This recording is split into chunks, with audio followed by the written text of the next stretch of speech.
Hello, everybody, and welcome to another episode of Ask Pastor Keith. Pastor Keith, we're just going to jump right into it. Okay. With the rise of AI recently, what are your thoughts on AI? And maybe you can kind of talk about how it pertains to our faith, how believers should navigate through AI, how should we look at AI, things of that nature.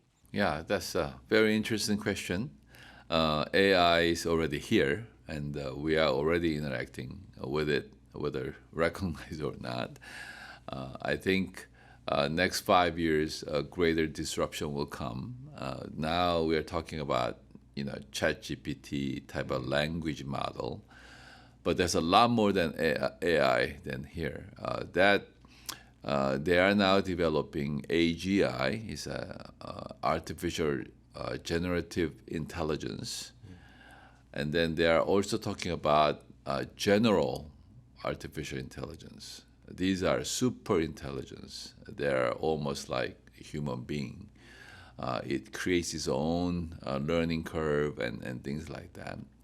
So we just talk about language models and things like that, but now it's going to be,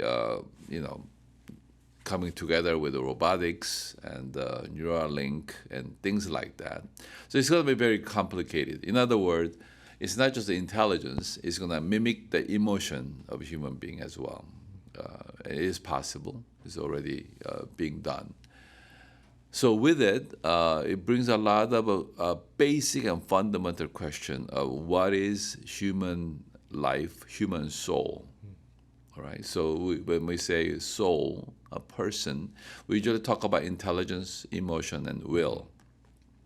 Already, it's not only learning on its own, and it is also generating and mimicking emotion. So then we need to define what soul is, what spirit is, what person is, and also person's value. So far is the Western world is more of a capability of making money by profession, especially higher the profession like gathering a lot of information, a lot of data, and being able to process it, and by experience and knowledge, we make discernment, such as medical doctors, lawyers, and so on and so forth. Now, AI is far more capable than human being. It can learn in a matter of hours many lifetime of information, just like that. So we cannot compete in that thing. In fact, people today prefers counseling through the phone call. They don't want to see the person in face. So with the anonymity and without revealing their body language, they want to just talk to the counselor over the phone, and then counselor will give generic answer. Now that it's spilling over to AI, they rather talk to a machine than a person.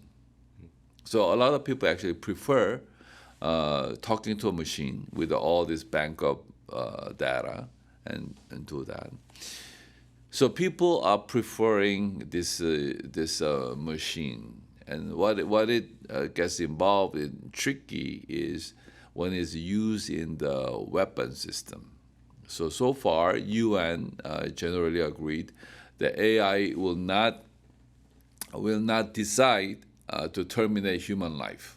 In other words, if AI decide to kill human being because it poses danger, then machine is deciding to kill human being, rather than human being making decision whether to engage or not, which is already happening by rogue countries. They are developing and those kind of things. So we are definitely living in a very, very strange time. All the more, we need to know what it means to be a human being. Obviously, I talked about money-making ability or professionalism does not define the value of a human being.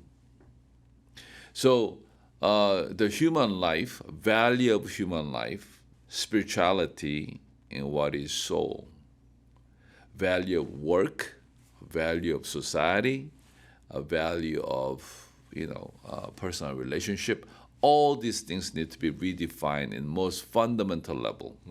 And there's nothing that gives that kind of definition except the Word of God. That we are, our value is not because we can produce something or we can, perform some task, but because we have relationship with God. Okay, and we are His creation, and our significance lies with our relationship with Him. And our fulfillment and happiness comes from not having more, but having relationship with Him and fulfilling His purpose in our relationships, and so on and so forth. Therefore, AI should help us to really focus in the fundamental areas of our belief.